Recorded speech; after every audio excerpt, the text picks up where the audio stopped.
Hello everyone. आज मैं आपको बताऊंगी कि आपको मॉक टेस्ट जो है किस तरीके से अटैम्प्ट करना चाहिए।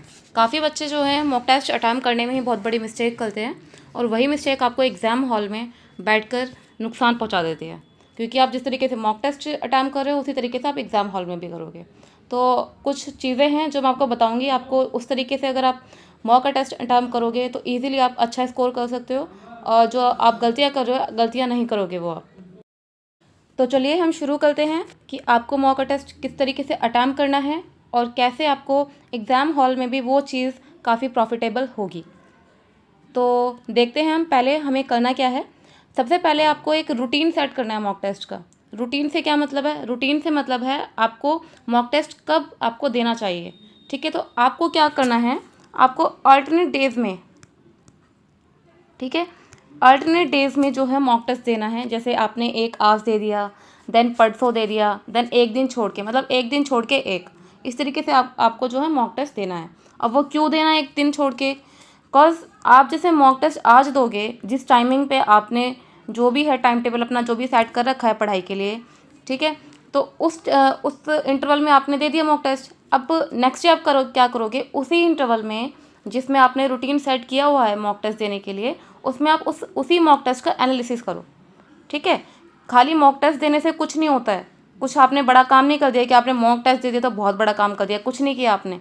अगर आपने उस मॉक टेस्ट का जो एनालिसिस नहीं किया है तो कुछ भी नहीं किया आपने मॉक टेस्ट देकर। क्योंकि सबसे बड़ा जो मेन हमारा पॉइंट होता है मॉक टेस्ट देने का, वो होता है उससे कुछ सीखना। हमने गलतियाँ कहाँ की हैं, क्यों की हैं, किस लिए की हैं, और ये गलती नहीं होनी चाहिए हमसे। जो हम मॉक टेस्ट में करें वो रियल एग्जाम में नहीं होनी चाहिए। तो मॉक टेस्ट एक वही चीज़ नहीं है कि आपको बस देना है, बस हो गया आपका काम ख़त्म। नहीं, ऐसा कुछ नहीं है। मॉक टेस्ट आप लगा इसलिए रहे हो ताकि आपकी प्रैक्टिस बने कि आपकी गलतियाँ कहाँ पे हो रही हैं और कहाँ पे आप क्वेश्चंस जो है स्किप कर रहे हो। तो ये चीज़ थी कि आपको क्वेश्चन जो मॉक टेस्ट है किस तरीके से अटैम्प्ट करना चाहिए अल्टरनेट डेज में। ठीक है, और अपना टाइम टेबल एक सेट कर लीजिए आप कि मुझे 1 से 2 देना है या 3 से 4 देना है। डेली आप एक अलग टाइम टेबल सेट करके रखिए मॉक टेस्ट का। ठीक है, अब ये हो गया आपको अटैम्प्ट करना है, नेक्स्ट डे आपको एनालिसिस करना है, देन आपने सेकंड मॉक लिया परसों। ठीक है, तो इस तरीके से आपको मॉक टेस्ट जो है सीरीज रखनी है कंटिन्यू, और कंसिस्टेंसी बना के रखनी है। जितना आपका मॉक टेस्ट का कंटिन्यू रहेगा उतनी आपकी स्पीड भी बढ़ेगी, एक्यूरेसी भी साथ में ठीक रहेगी, और आपकी प्रैक्टिस भी होती रहेगी। तो काफ़ी प्रॉफिट्स हैं मॉक टेस्ट देने के। इवन तो मैंने नहीं दिया था अपने टाइम पे, जब मैंने स्टडी की थी मैंने ओनली क्विज से किया था, तो मैं आपको वो सजेस्ट नहीं करूँगी। इसी वजह से मेरा एग्ज़ाम भी लेट क्लियर हुआ था, फर्स्ट टाइम में नहीं हुआ था। तो मैं आप लोगों को यही बोलूँगी कि मॉक टेस्ट को जो है एनालिसिस कीजिए प्रॉपर तरीके से, और एक कंसिस्टेंसी बना के प्रॉपर वे में देते रहिए। उसको स्टॉप नहीं करना है कि नहीं यार आज तो बस दे दिया, अब नहीं करेंगे, अब देखेंगे 2-4 दिन बाद। नहीं, ऐसे नहीं करना है आपको।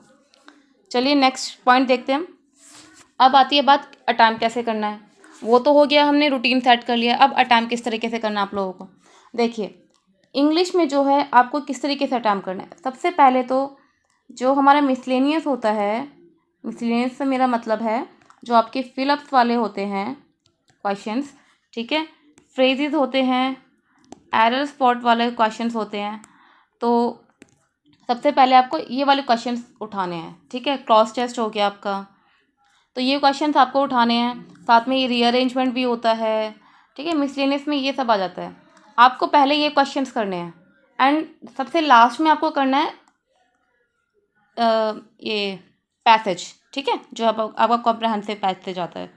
ठीक है, लास्ट में आपको पैसेज अटैम्प्ट करना है। क्योंकि अब मैं बताती हूँ क्यों आपको लास्ट में पैसेज अटैम्प्ट करना है। क्योंकि अगर आपने पैसेज स्टार्टिंग में अटैम्प्ट करना स्टार्ट कर दिया तो आपका जो टाइम है मोस्टली पैसेज में ही निकल जाएगा। ठीक है, क्योंकि पैसेज में आपको चाहिए टाइम पढ़ने के लिए भी और समझने के लिए भी। क्योंकि क्वेश्चंस इस तरीके के आते हैं पैसेज में भी, इनडायरेक्टली टाइप के, कि आपको समझना पड़ेगा कि ये वाली लाइन जो थी वो कहाँ पर थी। क्योंकि क्वेश्चन मोस्टली पैसेज में पता है किस टाइप के आते हैं, आपको तो पता है ऑलरेडी कि ये which of the sentence is correct in all of these sentences. ठीक है, यानी कि आपको 5 स्टेटमेंट मिल जाएंगी, 5 में से आपको बताना है कौन सी ठीक है। अब वो ठीक तो आपको तभी पता चलेगी ना जब आप पैसेज समझ पाओगे। ठीक है, और ये पता चलेगा आपको कि ये वाली लाइन यहाँ पर थी, हाँ भाई ये वाली ठीक है। ठीक है, या फिर कौन सी लाइन जो है, कौन सा सेंटेंस इसमें गलत है अकॉर्डिंग टू द पैसेज। तो इस टाइप के क्वेश्चंस आते हैं, और इस टाइप के क्वेश्चंस के लिए आपको चाहिए टाइम पैसेज के लिए। तो पैसेज आप लास्ट में इसीलिए करिएगा क्योंकि अगर स्टार्टिंग में ही आपने टाइम उसमें निकाल दिया तो आपके जो ईजी डुएबल क्वेश्चंस हैं वो आपके रह जाएंगे इंग्लिश में। तो पैसेज को जब भी आप इंग्लिश अटैम्प्ट करो तो हमेशा जो आपको मिसलेनियस क्वेश्चन दिखता जा रहा है उसको करते रहिए। और सबसे पहले मैं कहूँगी कि एरर स्पॉट वाले क्वेश्चंस कीजिए। एरर स्पॉट वाले इजी होते हैं क्वेश्चंस अगर आपकी प्रैक्टिस अच्छी है तो, ठीक है। एरर स्पॉट्स के बाद उसके बाद आप फिलअप्स कीजिए।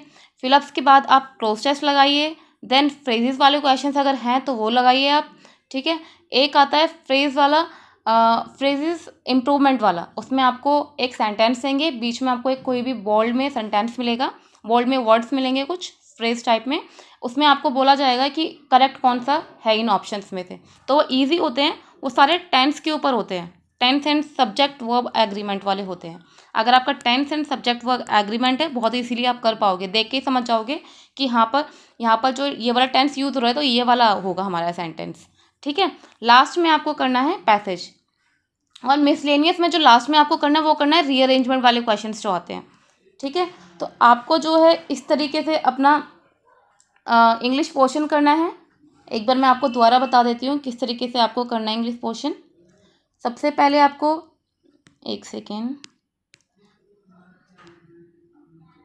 सबसे पहले आपको उठाना है फिलअप्स वाले, सॉरी एरर स्पॉट वाले, एरर स्पॉटिंग वाले क्वेश्चंस। उसके बाद आपको उठाना है फिलअप्स वाले, देन क्लोज टेस्ट, देन जो भी इम्प्रूवमेंट वाले क्वेश्चंस होते हैं, फ्रेज हो या सेंटेंस हो, ठीक है। उसके बाद आपको उठाना है रीअरेंजमेंट वाले क्वेश्चंस, रीअरेंजमेंट क्वेश्चंस। और एट द एंड आपको उठाना है आपका पैसेज। अगर आप इस तरीके से करोगे तो आप इजीली अच्छे मार्क्स अच्छे एक्यूरेसी के साथ गेन कर सकते हो। अब वही बात, वो डिपेंड करता है आपकी जो है प्रैक्टिस किस तरीके की है, कौन से लेवल की प्रैक्टिस है। तो ये तो हो गया आपका इंग्लिश का। अब हम बात करते हैं रीजनिंग सेक्शन की। अब रीजनिंग सेक्शन को आपको अटैम्प्ट किस तरीके से करना है, देखिए जैसे मैंने आपको इंग्लिश में बोला था मिसलेनियस करना है, सेम आपको इसमें भी रीजनिंग में मिसलेनियस वाला पोर्शन जो है आपको पहले करना है, ठीक है। मिसलेनियस के बाद आपको क्या करना है, पजल्स उठानी है एट दी एंड। अब मिसलेनियस में आपको करते कैसे चलना है, इसमें देखिए जैसे आपको इनइक्वालिटी वाले क्वेश्चंस मिल गए उसको तुरंत कर दिया आपने, नेक्स्ट गए, ठीक है। नेक्स्ट आपको इन केस आपको पजल मिलती है, ठीक है, पजल दिखिए आपको, तो पजल को आपने save and mark for review कर दिया, ठीक है। नेक्स्ट आप गए, आपको दिख गए सिलॉक्स आपने अटैम्प्ट कर दिया वहाँ पे, ठीक है। उसके बाद नेक्स्ट गए, आपको कोई भी वन लाइनर वाले जो क्वेश्चन आते हैं वन लाइनर वाले वो कोई मिल गया आपको, वो आपने कर दिए। नेक्स्ट आप गए, आपको दोबारा एक कोई पजल या रीअरेंजमेंट वाले क्वेश्चन मिल गए, वो आपने save and mark for review कर दिया। तो इस तरीके से आपको आगे आगे बढ़ते जाना है रीजनिंग वाले क्वेश्चंस में। करना क्या है, सीधी सी चीज़ है, मिसलेनियस वाले देखिए आपको करते चलने हैं, ठीक है। जहाँ पजल आपको शो हुई वहाँ पे आपको करना है save and mark for review. At the and जब आपका मिसलेनियस वाला पोर्शन हो जाता है फिनिश, देन आप पजल्स पे लग जाइए, क्योंकि आप पजल्स में अगर स्टार्टिंग में अटैम्प्ट करना स्टार्ट कर दिया, ठीक है। अगर ईजी पजल है, बहुत ईजी पजल है, अब वो ईजी पजल कौन से एग्जाम्स में आती है वो तो आपके आरआरबी असिस्टेंट में मिल जाती है ईजी वाली, या फिर आरआरबी क्लर्क में, ठीक है। आईबीपीएस पीओ में इतनी ईजी नहीं आती है, मतलब इतनी ज़्यादा ईजी नहीं आती है। अगर कोई पजल आपको लगती है बहुत ईजी है, बहुत ज़्यादा देख देख के पता हमें लग जाता है वो चीज़, तो आप उसको बेशक अटैम्प्ट कर लीजिए। लेकिन मैं आपको यही बोलूँगी पजल्स जो है लास्ट में अटैम्प्ट करिए, बिकॉज अगर आपने स्टार्टिंग में अटैम्प्ट किया तो वहाँ पे आपका अगर किसी पजल में आप फंस गए, अगर किसी पजल में आप फंस जाते हैं तो वहाँ पे आपका टाइम वेस्ट हो जाएगा, क्योंकि आप द्वारा उस पजल को चेक करोगे कि कहाँ पे गलती हुई, सबका होता है, ठीक है, मेरे साथ भी होता है ये चीज़। तो आपको इसीलिए पजल लास्ट में अटैम्प्ट करनी है, क्योंकि जो टाइम आपका वेस्ट होगा ना, स्टार्टिंग में जो टाइम वेस्ट कर लोगे वो आपके मिसलेनियस वाले क्वेश्चंस के लिए टाइम बर्बाद हो जाएगा, आप वो क्वेश्चन अटैम्प्ट नहीं कर पाओगे जो डूएबल हैं ईजिली, ठीक है। तो आपको करना क्या है, पहले मिसलेनियस वाले क्वेश्चन पहले अटैम्प्ट करने हैं एंड देन आपको पजल वाले क्वेश्चन अटैम्प्ट करने हैं। तो आपको जो है एक मैं वीडियो लेके आऊँगी, उसमें लाइव मॉक जो है अटैम्प्ट करके दिखाऊंगी आपको मैं कि किस तरीके से आपको मॉक टेस्ट अटैम्प्ट करना है। तो ये था आपका रीजनिंग का पोर्शन। अब हम बात करते हैं पॉइंट सेक्शन की। One of the toughest section जो सभी को लगता है। तो क्वांट सेक्शन में आपको कैसे करना है, same miscellaneous, then DI and then आपका अरिथमेटिक। तो ये आपका होना चाहिए पैटर्न अटैम्प्ट करने का आपका क्वांट में। अब मिसलेनियस में क्या हो गए, मिसलेनियस में आपके क्वाड्रेटिक इक्वेशंस हो गई, ठीक है। नेक्स्ट आपका सिंप्लीफिकेशन वाले हो गए, ठीक है। नेक्स्ट आपका नंबर सीरीज हो गया। तो ये हो जाते हैं आपके मिसलेनियस में। तो सबसे पहले आप जैसे आपका फर्स्ट क्वेश्चन आया, ठीक है, फर्स्ट में आपको दिख गई DI को किया आपने mark for review and then next. फिर आपको दिखा क्वाड्रेटिक इक्वेशन, ठीक है, क्वाड्रेटिक इक्वेशन के 5 क्वेश्चन या 3 क्वेश्चन आपने अटैम्प्ट करिए उन्हें, ठीक है, वो अटैम्प्ट किए। नेक्स्ट आप चले, आपको दिख गया अरिथमेटिक को आप छोड़िए, उसमें आप mark and save for review नहीं करना है आपको, मैं बता रही हूँ क्यों नहीं करना है, ठीक है। अब नेक्स्ट आपको क्वेश्चन दिख गया द्वारा मिसलेनियस का कोई भी सिंप्लीफिकेशन के क्वेश्चन दिख गए, वो आपने अटैम्प्ट करना स्टार्ट कर दिया, ठीक है। नेक्स्ट आपको मिल गई DI एक और, DI को भी किया mark for review and save, then next बढ़ गए। देन आपको अरिथमेटिक के 3-4 क्वेश्चन कंटिन्यू मिल गए, उनको आपने स्किप कर दिया, स्किप। नेक्स्ट आपको मिल गई नंबर सीरीज भी आपने अटैम्प्ट किया, नेक्स्ट आगे बढ़ गए। फिर आपको DI मिल गया, उसको किया mark for review and then save. अब उसको अटैम्प्ट कैसे करना, ये तो हो गया आपका मिसलेनियस वाले आपने कर दिया अटैम्प्ट। अब जो आपने मार्क फॉर रिव्यू किए ना, वो आपको पता है कि यहाँ पे जो है मेरे DI के क्वेश्चन हैं, ठीक है।